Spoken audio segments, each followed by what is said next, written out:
Dios te salve María, llena eres de gracia, el Señor es contigo, bendita tú eres entre todas las mujeres, entre todas las mujeres, y bendito es el fruto de tu vientre, Jesús. Santa María, Madre de Dios, ruega por nosotros pecadores, ahora y en la hora de nuestra muerte. Amén, Jesús. Amén, Jesús. En el nombre del Padre, y del Hijo, y del Espíritu Santo. Amén. Amigos, como decíamos al comienzo de nuestro retiro, hay una relación muy profunda entre el perdón y la sanación. Usualmente la persona que experimenta el perdón sana y se sana, y la persona que experimenta sanación tiene una mejor disposición para perdonar y para perdonarse. En el fondo, el perdón es como la sanación de una zona herida del corazón que ha sido precisamente violentada por la palabra, por una agresión o por otra realidad. Así que hay un vínculo muy profundo entre el perdón y la sanación. Vamos a tener ahora una reflexión un poco más breve que las anteriores. Vamos a hablar de niveles de sanación.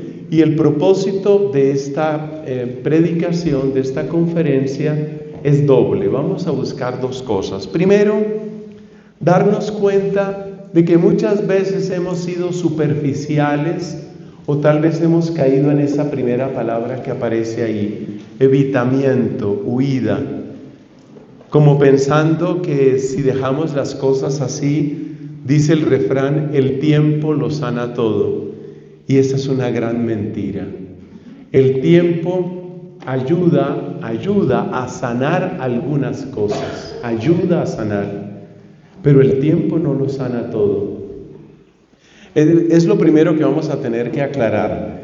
Y como tenemos ese malentendido y como tenemos esa tendencia a huir, entonces se van acumulando cosas en nosotros, cosas que hacen que posiblemente se dañe nuestra mirada, y entonces ya miramos a las otras personas a través del lente de nuestros dolores, a través del lente de nuestras experiencias negativas, a través de nuestras humillaciones. Así, por ejemplo, una persona que ha pasado por muchas humillaciones fácilmente va a tener la tendencia a ver orgullo y gente orgullosa en todas partes. Y no es así, sino que sus ojos están enfermos.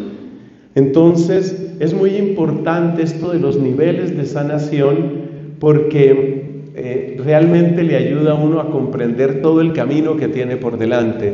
Además, piensa una cosa: tú eres un don para tu pareja, tú eres un don para tu esposo, para tu esposa. Y cuanto más sano esté tu corazón, cuanto más sana estés tú, mejor regalo eres para tu esposo. Cuanto más sano estés tú, querido varón, mejor regalo eres para tu mujer, para tus hijos. Entonces, por eso estudiamos este tema, pero también lo miramos desde otra perspectiva, y es la perspectiva del regalo. Dios se goza dándonos todas estas maravillas. Dios se goza realizando su obra de amor en nosotros. Los evangelios nos muestran multitud de obras de amor de Jesucristo. Nada más en la entrada del Evangelio según San Marcos encontramos que la población entera, estamos hablando de Cafarnaún, se agolpaba a las puertas de la casa donde estaba hospedado Jesús.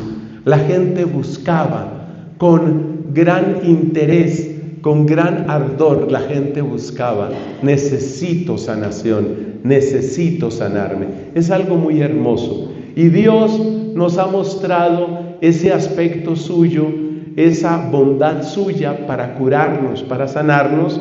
Lo ha mostrado sobre todo en la vida, en la obra de su amado Hijo, nuestro Señor Jesucristo. Así que al mismo tiempo este tema nos sirve para ver todo lo que nos falta, pero también para ver todo lo que Dios quiere darnos. Porque Dios quiere familias sanadas, restauradas, reconciliadas.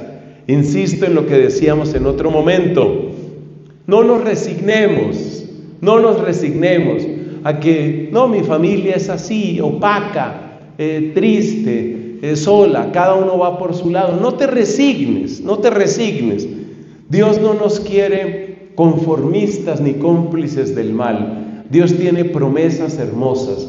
Pon a trabajar ese amor que Dios te da, pon a trabajar tu bautismo, pon a trabajar la gracia del sacramento matrimonial que ya tienes o que seguramente vas a buscar si no lo tienes en este momento.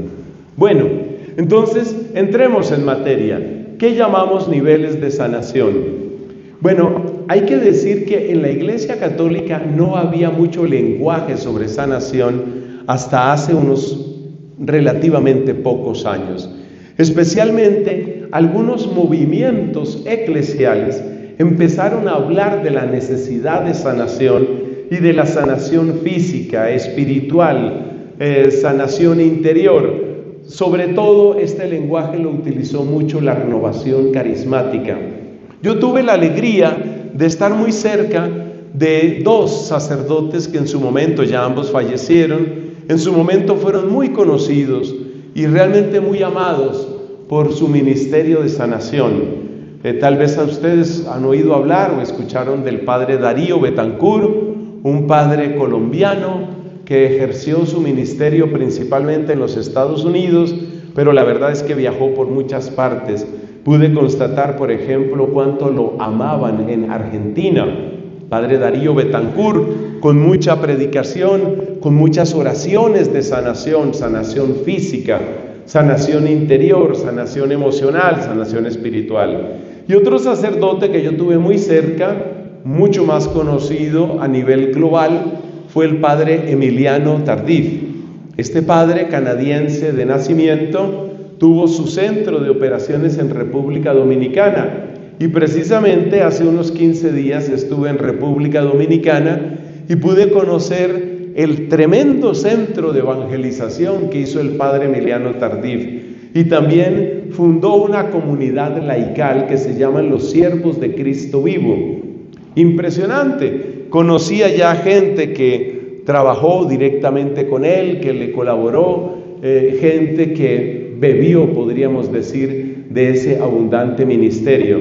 El padre Tardif realmente fue un instrumento de Dios en muchas sanaciones físicas, gente que se levantaba de sus sillas de ruedas, gente que volvía a escuchar después de padecer la sordera, muchas sanaciones físicas y también sanaciones, llamémoslas espirituales, sanación interior. Entonces, toda esa experiencia de sanación ha hecho que muchas personas se pregunten: ¿y para mí habrá algo? Y la respuesta que hay, por supuesto, es sí. Para ti también, para ti también. Dios tiene abundancia de su amor para sanar tu corazón que está herido. El perdón nos hace inmenso bien, pero claro, el ser humano tiene más capacidad de herir que de curar.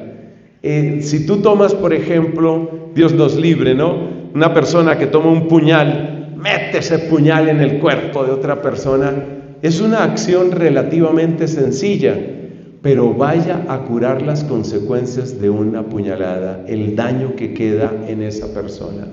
Entonces, eso quiere decir que además del perdón, que es importante aprender a pedir perdón y aprender a perdonar, necesitamos esta sanación. ¿Qué es evitamiento? Evitamiento es una palabra relativamente técnica que se utiliza en psicología para indicar que una persona trata de no pensar en algo o trata de no hablar de algo. Es una especie de mecanismo de defensa que utilizamos los seres humanos cuando no podemos procesar una experiencia negativa. Y entonces lo que hacemos es apartar nuestro pensamiento, apartar nuestro lenguaje de eso que nos sucedió.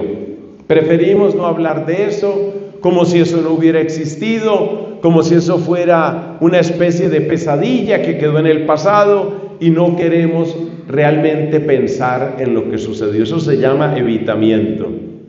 La huida, que suele ir unida al evitamiento, es el tratar de sumergirse en otras cosas, por ejemplo, en ocupaciones, en placeres, en adicciones, para el mismo propósito, para evitar. Muchas personas han tenido una iniciación en las adicciones a través precisamente de experiencias negativas. Gente que no logra procesar lo que le ha sucedido en la vida y entonces empieza en el camino del licor o empieza a buscar como un alivio en la marihuana. Es decir, con esto me siento un poquito mejor, con esto se me olvida el problema que tengo. Eso es huida. Tú te das cuenta que realmente ahí no hay ninguna sanación. La persona en realidad no se está curando de nada. La persona que entra en evitamiento o que entra en huida no está sanándose de nada. Y la prueba de que no se está sanando de nada es que nosotros ya comentamos en otra predicación cuáles eran las 3 señales de que uno se ha sanado. Me pregunto cuántas personas sin ver sus apuntes podrían recordar las 3 señales de que hay auténtica sanación. A ver, ¿cuál era la primera? Serenidad, que indica precisamente la capacidad de hablar, la capacidad de afrontar lo que sucedió en mi pasado. La segunda, objetividad, que indica el equilibrio precisamente al expresarme. Por ejemplo, una persona me falló, o una persona se fue de mi vida, o una persona me maltrató, pero eso no significa que esa persona es un demonio. Y aún dice Santo Tomás de Aquino que es imposible la maldad pura, eso no existe. Existe la maldad siempre mezclada con algo de bondad. Por ejemplo, no se puede ser buen criminal y ser bruto. Entonces hay que tener por lo menos algo de bondad, alguna cualidad buena. Entonces, ese es el punto de la objetividad. Y el tercer punto era integración. Me encanta este grupo, me encanta. Realmente es un éxito total. Este retiro es extraordinario. Muy bueno, muy bueno. La integración consiste en que yo descubro cómo dentro de mi propia historia lo que me sucedió, y esto incluye mis errores, y esto incluye mis pecados, esas frases son de San Agustín, y esto incluye lo que otras personas me hicieron, todo eso queda integrado. Es decir, me doy cuenta que mi historia finalmente es una historia de amor, es una historia donde hay bendición. Vamos a escuchar, ya hemos oído algunos testimonios después de esta predicación. Vamos a escuchar otro testimonio de una persona que aprecio mucho, la señora Lina Stella.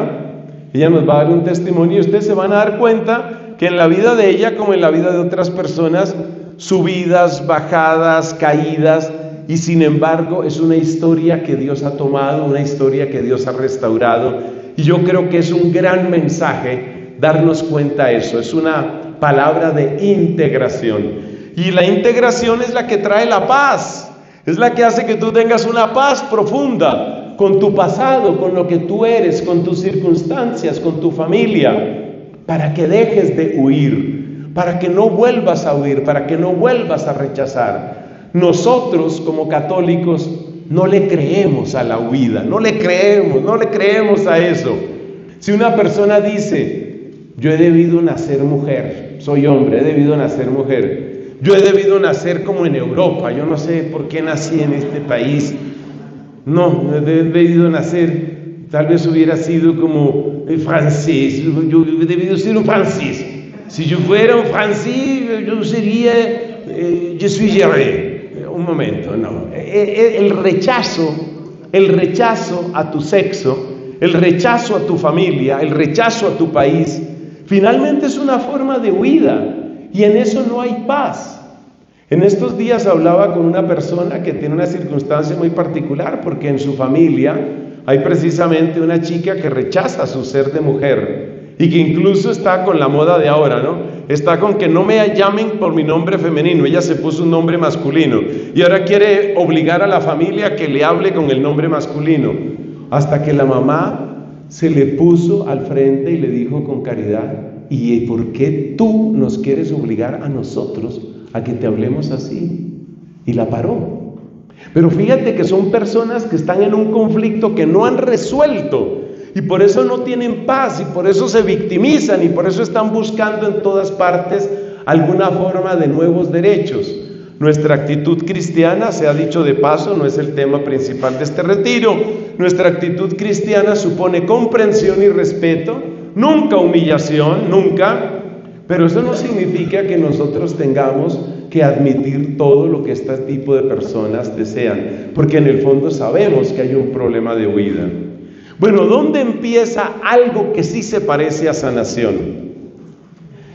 Las palabras que siguen tienen la característica de que hacen como rima, ¿no? Compensación, comprensión, consolación, comunión, misión. Hacen como rima. La compensación ya se parece un poquito a la sanación, porque es que lo primero, la evitación, eso no tiene nada que ver con sanación. Lo que tienes ahí, como me gusta decir, es una bomba de tiempo, eso no es sanación. Pero aquí vamos a hablar de compensación. ¿Compensación qué es? Tiene versión positiva, más o menos positiva, digamos una versión no dañina y una versión dañina. La versión dañina es la venganza. La versión dañina es, tú me hiciste, yo te hice. Eso se llama la ley del talión, ¿no? Ojo por ojo, diente por diente. Usted me la hizo, yo se la hice. Ahí está, quedamos iguales, quedamos parejos. Eso propiamente no es sanación, pero tiene un parecido en el sentido de que la persona por lo menos considera que se hizo justicia. Esa es la compensación por venganza. En cambio hay otra compensación que aquí le llamamos por desquite, pero no es desquite contra otra persona, sino desquite con la vida. Por ejemplo, una persona que ha pasado muchas necesidades. Yo creo que varios de nosotros conocemos casos así. Una persona que pasó una infancia con muchas necesidades, en su juventud muchas necesidades, y de repente tiene un buen trabajo y empieza a ganar mucho dinero, y entonces entra en el otro extremo, a despilfarrar, a gastar.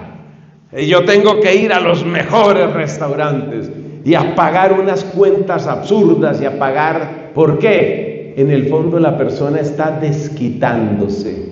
Eso todavía no es propiamente sanación, pero lo menciono aquí porque esa tentación sí la tiene uno.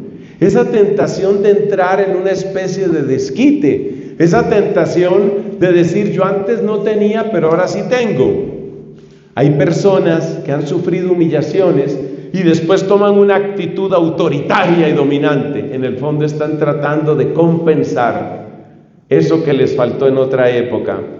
Hay personas que han tenido una gran inseguridad, esto pasa en algunos varones, una gran inseguridad en su aspecto masculino, inseguridad en su masculinidad, y tratan de compensarlo enamorando, y necesitan enamorar a muchas mujeres.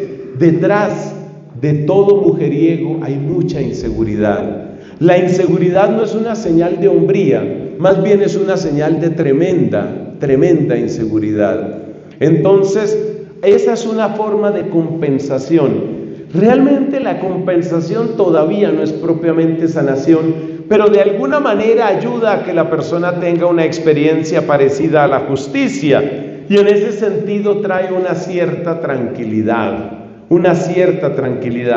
Para los que vemos la situación desde fuera, por supuesto que eso no nos convence, de ninguna manera convence. Uno ve a la persona lo que está haciendo y uno dice, no, este tipo en el fondo está arrastrando su herida, está arrastrando esa situación que lleva. Y hay una característica muy triste que se da en la venganza, por supuesto, pero que se da incluso en el desquite, y es que la persona no alcanza la generosidad, ni tampoco alcanza la compasión. ¿Por qué le menciono esto? Porque si usted es de las personas que se está desquitando de la vida, usted no tiene generosidad, no la tiene. ¿Por qué? Porque como a mí me faltó, hablemos del caso económico, a mí me faltó y ahora necesito comprarme ropa carísima, relojes carísimos, autos carísimos, entonces yo no quiero darle a nadie. No hay generosidad, no hay auténtica misericordia. ¿Por qué? Porque la persona está simplemente desquitándose con la vida. Esa persona no es libre, esa persona realmente no está sana.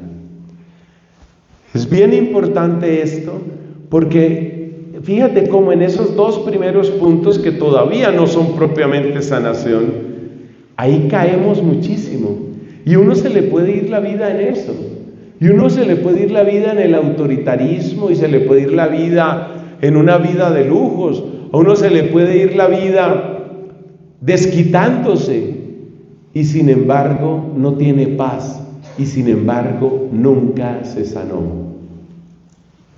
Avancemos.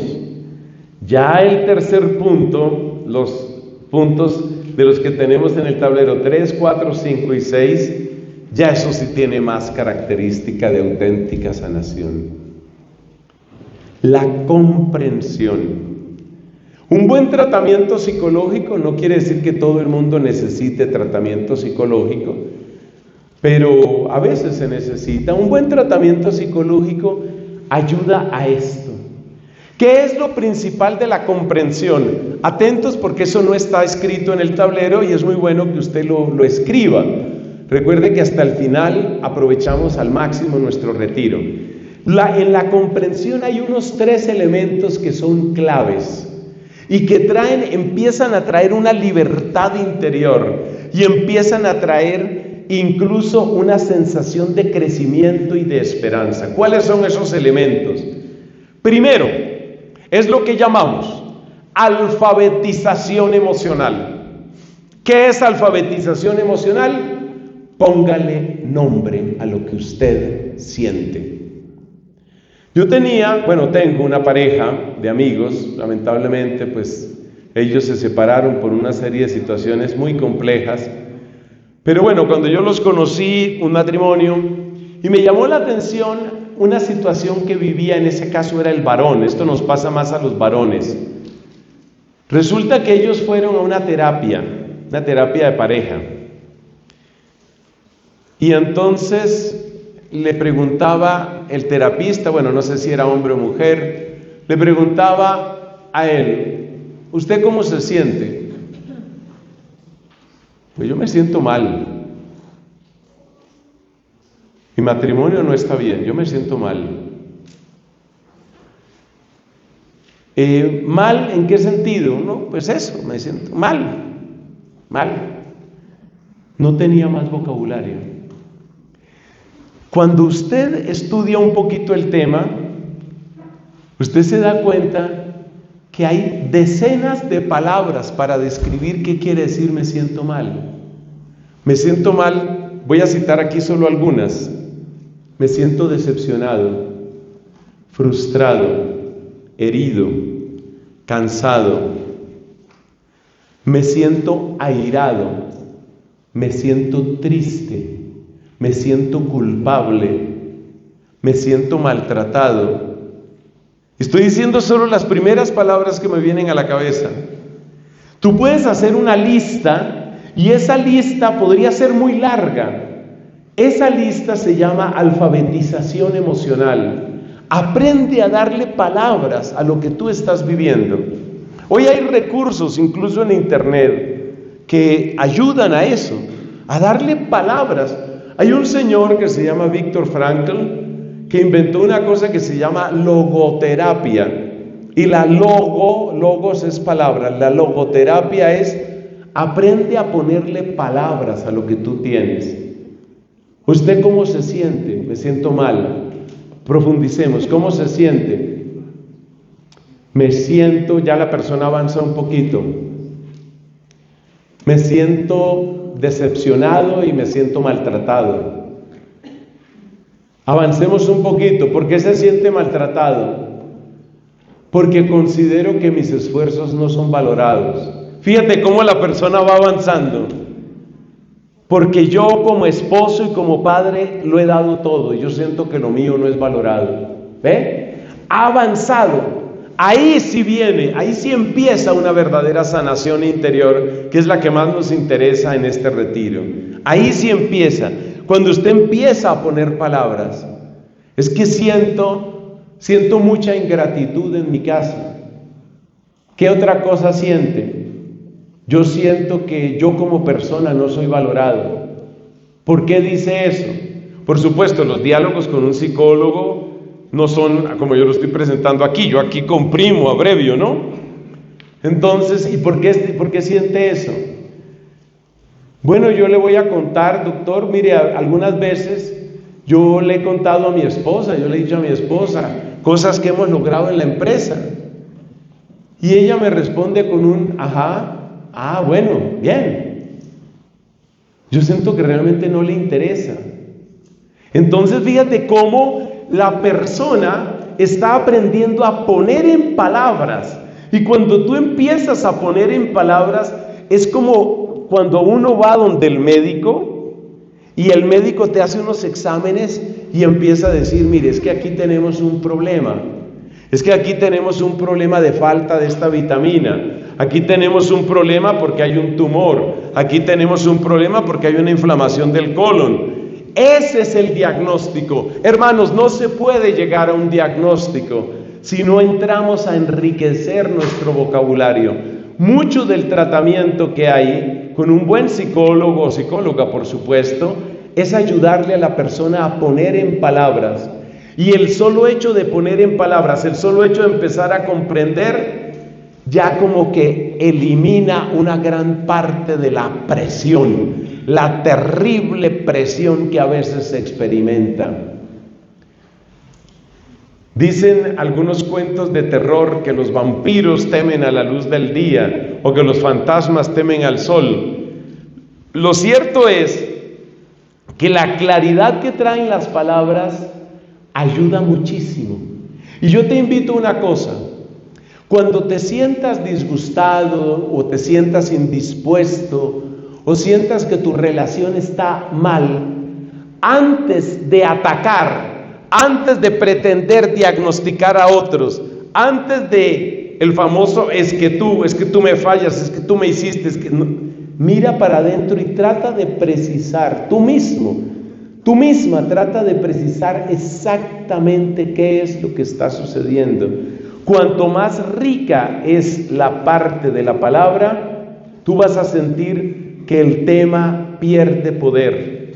Quizás en una estructura de retiro un poco más extensa, porque ustedes saben que hoy estamos en un retiro de un solo día, pero en un retiro más extenso se hacen talleres y se hacen ejercicios que son muy interesantes. Por ejemplo, el ejercicio de darle a las personas listas de palabras. Empiece a señalar usted aquí, empiece a identificar. Eso es profundamente liberador y todo tiene que ver con la comprensión. La comprensión ayuda mucho. Segundo bien que trae la comprensión, dijimos que eran 3. El segundo bien que trae la comprensión es ayudar a construir una narrativa. Así como las palabras nos ayudan a construir una descriptiva, o sea, una descripción de qué es lo que estoy viviendo, hay que tener también una narrativa. ¿Por qué? Porque tú estás en el punto que estás como resultado de una historia. Y esa historia es importante, porque en esa historia seguramente están muchas de las explicaciones que tú estás necesitando. ¿Qué tipo de historia? Pues me parece que mi esposa no es tan cariñosa. Bueno, no se siente bien porque considera que la esposa no es tan tierna, no es tan cariñosa. Pero avanzando un poco en el diálogo, avanzando un poco en esa profundización, en esa comprensión, empezamos a darnos cuenta de algo muy interesante y muy inquietante. Por eso le preguntan a uno a veces en ese tipo de diálogos, ¿cómo era su relación con su mamá? No se le olvide que la esposa es mujer y la mamá es mujer. Y con mucha frecuencia hay unas relaciones que las mismas personas no se dan cuenta entre cómo fue la relación de usted con su mamá y lo que usted busca con su esposa. Porque hay muchas personas que buscan en la esposa lo que no encontraron o nunca tuvieron en la mamá. Y hay otras personas que buscan en la esposa la continuación de la mamá. Entonces, como mi mamá todo me lo comprendía, mi mamá todo me lo justificaba, mi mamá todo lo resolvía, entonces ahora yo necesito una esposa que todo me lo resuelva, que todo lo haga.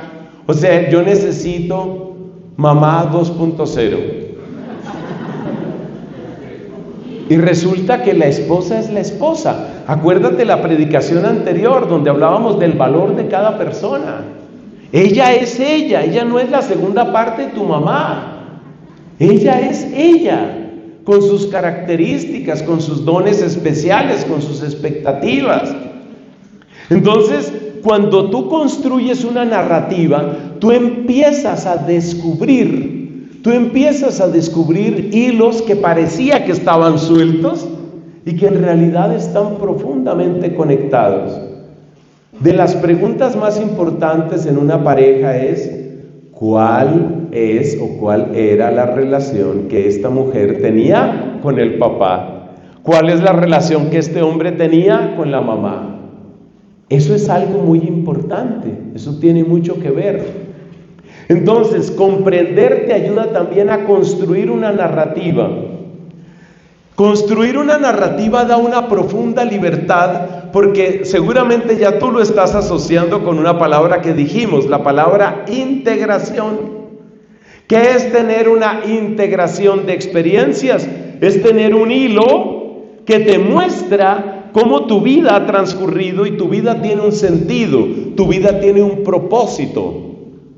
Entonces, la comprensión te ayuda mucho, porque la comprensión te ayuda a construir esa narrativa. Llevamos 2 puntos: la descriptiva, la parte descriptiva y la parte narrativa. La comprensión finalmente también te ayuda para hacer las preguntas pertinentes, para aprender a preguntar. Y parece increíble, pero porque uno siempre dice que está buscando respuestas, pero ¿sabes una cosa? Uno necesita preguntas. Las preguntas abren puertas. Las preguntas son muy importantes. Es muy interesante que cuando Dios, en el jardín del Edén, capítulo 3 del Génesis, cuando Dios se acerca a Adán y Eva, básicamente lo que hace son preguntas. ¿Qué pregunta le hace a Adán? ¿Dónde estás? ¿Qué pregunta le hace a Eva? ¿Qué has hecho? Las preguntas, y esto es de lo más liberador y de lo más sanador que yo les puedo decir en este día, las preguntas ayudan a quitar la maña de estar buscando culpables. Eso es liberador, pero en grado máximo. Porque la persona que tiene en la cabeza o en el corazón una lista de culpables es una persona que no se va a sanar. porque siempre tiene a quien echarle la responsabilidad, o como decimos popular y vulgarmente en Colombia, a quien echarle el muerto. Empieza a hacer preguntas. ¿Preguntas de qué? Preguntas principalmente de tus decisiones. Preguntas sobre tus decisiones. ¿Yo por qué estudié esta carrera? ¿Qué era lo que yo quería con eso? ¿Por qué yo me salí de ese trabajo? Yo tenía un trabajo bueno, mi segundo trabajo fue un trabajo bueno, yo estaba ganando bien. Todo el mundo me felicitó, me decían que tan joven y ya donde estaba. ¿Yo por qué me salí de ahí? Esas preguntas que te ayudan en la comprensión te llevan usualmente a raíces bastante profundas. ¿Por qué me salí de ese trabajo? Porque resulta que en ese trabajo yo sentía que no era valorado. En el fondo, si ahondas otro poquito, probablemente la causa ¿cuál era? Yo veía en ese jefe, veía otra vez a mi papá, que nunca estuvo contento conmigo, que siempre tenía algo que reclamarme. A mí siempre me faltaban 5 centavos para el peso. Nunca hacía las cosas completamente bien. Entonces, yo me sentía descontento. Y llego con este jefe, y es verdad que estaba haciendo un buen trabajo, y es verdad que ganaba buen dinero, había muy buen ambiente laboral, pero mi relación con el jefe era esa. Fíjate todo lo que puede salir de una buena pregunta. Mira lo que puede salir de una pregunta. Y es cuando la persona logra ubicar qué es lo que ha sucedido, esa persona empieza a liberarse. Entonces, ¿cuáles son las 3 grandes conquistas de esa fase de comprensión? Que esa sí es fase de sanación. La pura compensación no, que usted empiece a llenarse de lujos o que empiece a llenarse de placer o a llenarse de poder. En el fondo usted no se está sanando, hermano, en el fondo usted está arrastrando su problema. Pero cuando se llega a la comprensión, cuando se llega a la descriptiva, a la narrativa y a la problemática, a las preguntas, ahí sí que viene algo profundo. Para los que somos deudores, y en mi caso uso la palabra enamorados de Santa Catalina de Siena, este es un tema delicioso, porque este tema corresponde a lo que Catalina llama la celda interior, el conocimiento de sí mismo. Y cuando uno entra en ese conocimiento de sí mismo, uno empieza a dejar de buscar culpables. Acuérdate que la búsqueda de culpables es la peor pérdida de tiempo, es el daño más grande que tú puedes hacer. La persona madura busca soluciones, la persona inmadura busca culpables. Escribe eso que te conviene. Entonces, cuando uno hace esta fase descriptiva y la fase narrativa y la fase de las preguntas, pero no son preguntas para que tú empieces a cuestionar a tu marido, no son preguntas para que tú empieces a cuestionar a tu papá, a tu mamá, a tu hijo, a tu hija, no. Son preguntas para ti, son preguntas para tu vida interior. Y como eres creyente, como tú tienes a Dios en tu corazón, son preguntas que hay que aprender a hacerlas delante de Dios. Nota autobiográfica. Hubo una época en mi vida en que yo llegué al borde del ateísmo, porque yo caí en la idolatría de la ciencia. La ciencia es una cosa bella, pero yo obré mal, el pecado fue mío. Yo entré en el cientificismo, empecé a idolatrar la ciencia y llegué al borde del ateísmo. No caí en el ateísmo nunca, gracias a Dios, por pura misericordia suya. Cuando de repente entra en mí un deseo inexplicable de conocer y de ver a María Santísima. Yo no podía entender eso porque yo no era una persona que estuviera haciendo oración. Hacía mucho tiempo que yo no hacía oración. Esto fue en mi tardía adolescencia, en mi juventud. Yo no hacía oración, no me importaba la misa, no me importaba Dios. les digo, estaba al borde del ateísmo. O sea, yo siento escalofrío de pensar en dónde estaba parado. Y en esas circunstancias viene un deseo de ver a María, de ver a la Virgen, y yo no entendía eso. Pero como no se me quitaba de la cabeza la necesidad de la Virgen, yo estudiaba física pura en la Universidad Nacional. Entonces yo dije, voy a por lo menos averiguar dónde hay una capilla aquí. Y solamente en ese momento, después de años de estudiar en esa universidad, aprendí dónde estaba la capilla. Y yo iba a la capilla, y yo qué iba a saber, la sorpresa que me aguardaba. Yo me sentaba delante del sagrario. Y no era que rezara mucho, porque ni me interesaba ni me gustaba. Pero estos ejercicios que les estoy diciendo, secretamente los estaba haciendo Dios conmigo.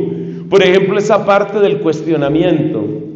Para no hacer la historia más larga, solo les cuento que una tarde de esas, estando yo sentado delante del sagrario, me viene una pregunta: ¿por qué todo lo que yo hago solo es pensando en mí? Y yo no sé, como que se me iluminó la conciencia del volumen de egoísmo en el que yo vivía. Yo vivía solo para mí mismo. Solo me interesaba lo mío, ni mi familia, ni el mundo, ni nada. Yo realmente estaba podrido de egoísmo. Pero el Señor me recibió en su casa, y el Señor me recibió cerca de su sagrario. Y ese pensamiento me enamoró de ese lugar y me enamoró del sagrario. Y empecé a asistir a misa. No comulgaba, obviamente, porque no había perdido la fe en la Eucaristía, pero bueno, tenía mucho tiempo de no confesarme. El sacerdote, que era capellán de la universidad en ese momento, celebraba la misa con muchísimo amor. No era un buen predicador, de hecho sus homilías no se le entendía nada. Pero es que la predicación no es todo. Ese hombre sí que le tenía amor a la Santa Eucaristía. Su manera de celebrar, su dulzura para tratar a Jesús me conmovieron. Y luego entré a hablar con el sacerdote, y el sacerdote me llevó a la confesión, y me llevó al rosario, y me llevó al grupo de oración, y resucitó un muerto. Porque yo estaba muerto, mi vocación estaba muerta, y Dios me resucitó. Y todo tiene su fuente y su origen en María Santísima. Razón por la cual la inmensa mayoría de mis predicaciones yo empiezo saludando a la Virgen. Porque ella fue la que sacó su blanca y bendita mano, su purísima mano, para rescatar a este tipo que estaba al borde del abismo. O sea que yo pocos aplausos pido, pero a la Virgen sí pido un aplauso, por favor. Hágame el favor.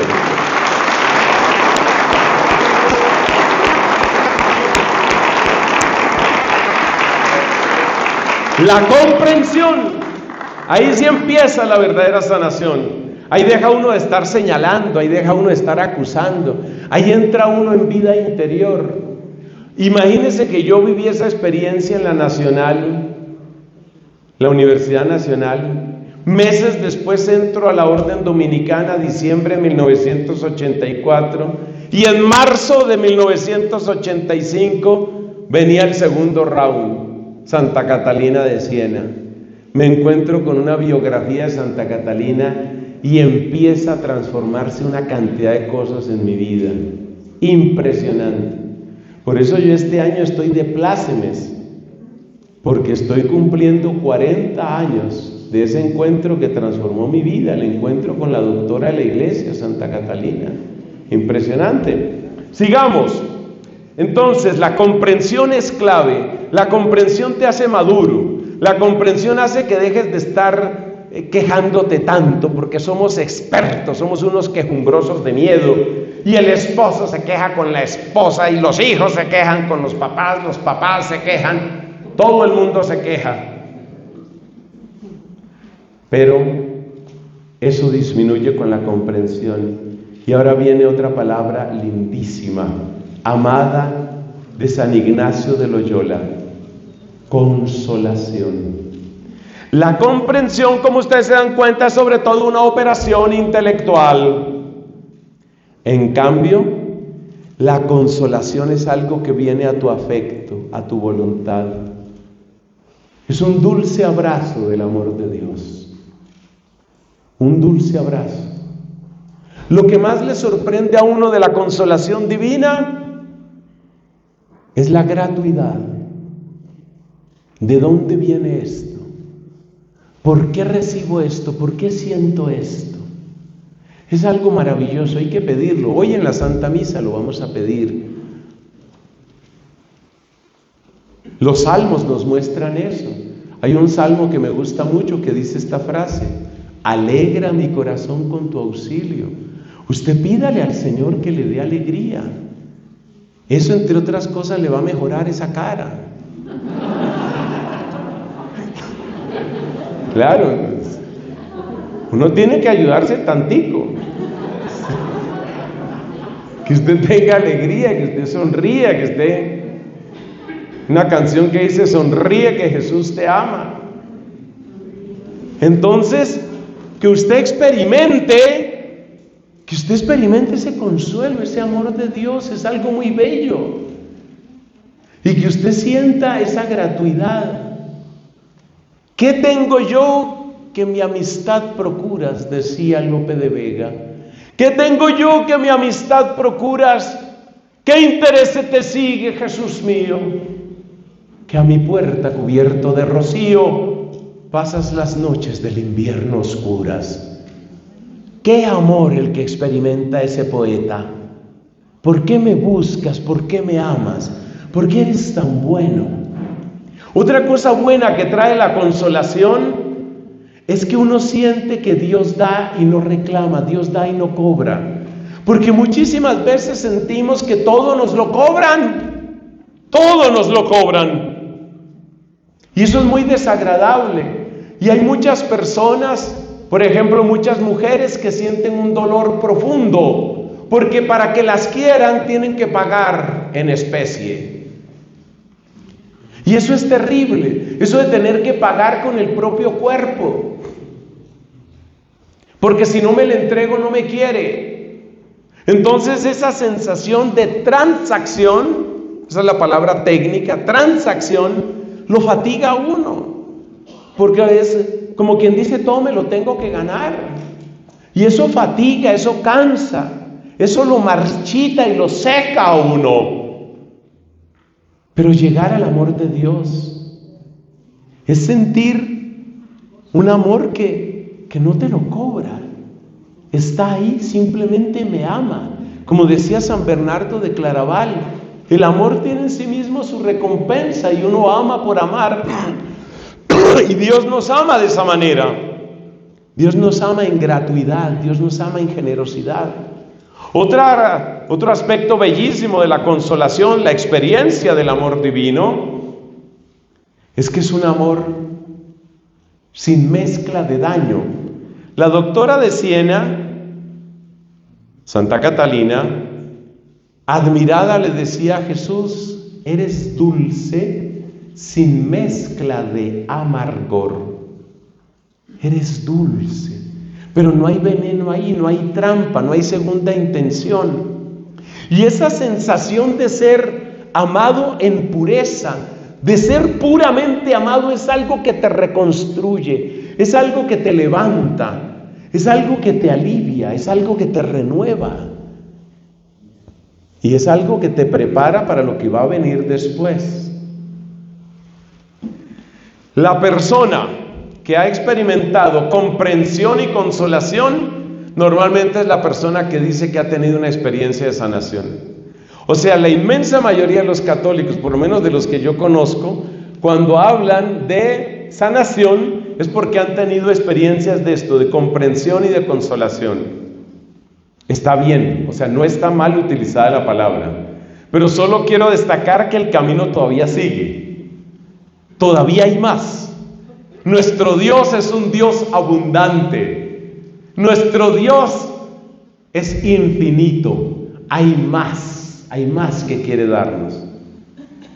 Porque resulta que la persona que experimenta comprensión experimenta luz que viene de Dios. La persona que experimenta consolación experimenta amor que viene de Dios. Pero la persona que llega a la comunión experimenta vivir en Dios. Tarea, leer Romanos capítulo 8, todo el capítulo, cuando puedan. Hoy no se va a alcanzar, no se alcanza todo en un solo día. Lean por favor Romanos capítulo 8, la vida en el Espíritu. Cuando dice San Pablo, estos son los hijos de Dios, los que se dejan llevar por el Espíritu de Dios. Esa es la comunión. La experiencia de la comunión corresponde a lo que Santo Tomás de Aquino y la Iglesia llama los dones del Espíritu Santo. ¿Por qué lo afirmo? Porque el mismo santo, bendito doctor de la Iglesia, Santo Tomás de Aquino, dice que los dones del Espíritu Santo nos permiten obrar a la manera de Dios, siendo hombres. Siendo humanos, obramos a la manera de Dios. Salpicaduras preciosas y brillantes de los dones de Dios encontramos en los carismas, hablando en términos de lo que es la renovación carismática, que una experiencia de don de lenguas, de palabra de conocimiento, de palabra profética, son salpicaduras bellas de los dones de Dios. Pero hay que aspirar más a los dones del Espíritu Santo, los 7 dones, que a los carismas. Por algo San Pablo, yo iba a decir otra vez Santo Tomás, por algo San Pablo dice en el capítulo 13 de la primera carta a los Corintios, dice, les voy a mostrar un camino mejor. Lo dice después de hablar de los carismas.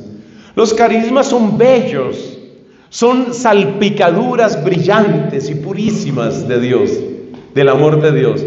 Pero hay que aspirar a los dones, esos dones magníficos. Perdón que haga autopropaganda. En mi canal de YouTube, que probablemente muchos de ustedes conocen, se llama Fray Nelson, allá en YouTube, ustedes encuentran, tengo 2 o 3 predicaciones generales sobre los dones del Espíritu. No se pierdan eso, porque esa es la experiencia de comunión. Le hablo solo de uno, porque no tenemos más tiempo, le hablo solo de uno. Tome el don de entendimiento, que le permite leer la Biblia con el mismo espíritu con el que fue escrita. Imagínese lo que es eso. Imagínese la sensación de que Dios le habla a usted de una manera tan personal. O el don de ciencia que le permite ver, como contemplar la acción de Dios en tiempo real en la historia humana, en la naturaleza y en su propia historia. Es algo maravilloso el don de ciencia. Y así los demás. Es la experiencia de comunión. Bueno, pero usted dirá, ¿pero en qué momento la experiencia de comunión es también experiencia de sanación? Porque nuestro tema es sanación. ¿En qué momento se convierte en experiencia de sanación? Pues se lo voy a describir de esta manera. Tome Evangelio según San Juan, capítulo 9. La curación de un ciego de nacimiento. En esa curación, la parte más bonita es que primero Cristo le devuelve la vista a este hombre, pero después Cristo se encuentra con él y Cristo le pregunta, ¿crees en el Hijo del Hombre? Y el ciego, curado, reconocía la voz la conocía, pero no conocía a Jesús. El rostro de Jesús no lo conocía, porque usted se acuerda que Jesús le mandó a que le entró barro en los ojos y lo mandó a que se lavara allá en una piscina que se llama Siloé. O sea que cuando el hombre recobró la vista, pues no vio a Jesús. Estaba viendo por primera vez a Jesús. Y Jesús le dice, ¿crees en el Hijo del Hombre? El ciego le dice, ¿quién es para que yo crea? Y le dice Jesús, soy yo, el que te está hablando. O sea, date cuenta, le devolvió la vista, eso es sanación. Pero le devolvió la vista para que pudiera verlo a él. Eso es comunión.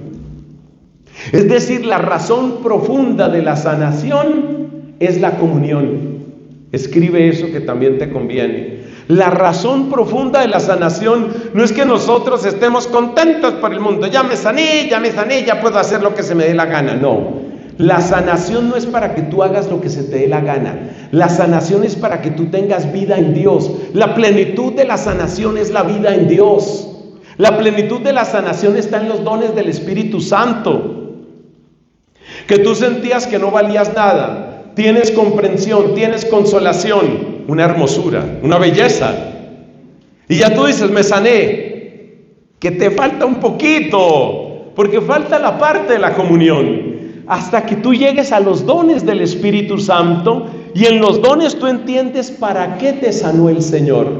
Y entonces tú descubres, ahora sí sé para qué vivo, ahora sí sé para qué. Esa es la sanación, la culminación de la sanación.